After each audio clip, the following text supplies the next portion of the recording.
Bagaimana pola tidur Nabi Shallallahu Alaihi Wasallam? Tidur jam berapa dan bangun jam berapa? Masya Allah. Ya. Jadi disebutkan, pertanyaan yang bagus ya, dalam riwayat Bukhari, Nabi Shallallahu Alaihi Wasallam melarang begadang. Dan tradisi Nabi Shallallahu Alaihi Wasallam biasanya setelah Isya beliau tidur langsung bersama dengan para sahabat, kecuali bila ada masalah-masalah yang harus dibicarakan dengan sahabatnya, seperti kasus peperangan, ya kasus memecahkan masalah-masalah kaum muslimin, itu baru beliau begadang. Kalau tidak maka beliau tidur.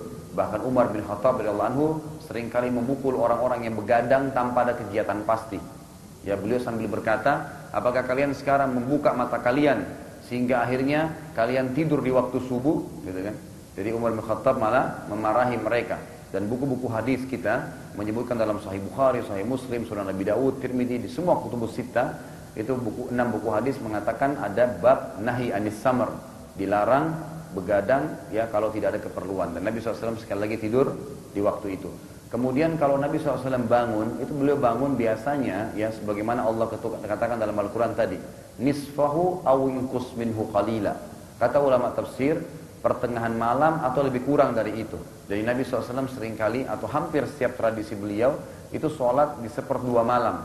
Seperdua malam atau bahkan kurang dari itu sedikit. Maksudnya kalau seperdua malam sekarang kurang lebih jam 1 malam, jam 2 malam, ya jam 1 atau jam 2 malam, jam 1 malam lah, ya seperdua malam itu kurang lebih jam 12 sampai jam 2 malam itu seperdua malam, biasanya begitu. Kalau sudah masuk jam 2 sampai subuh itu sepertiga malam, ya yang Allah SWT turun. Allah SWT menyuruh Nabi SAW untuk bangun di seperdua malam atau lebih kurang dari itu, jadi kurang dari jam 12 malam gitu. Ya, jadi Nabi SAW selalu mengerjakan itu.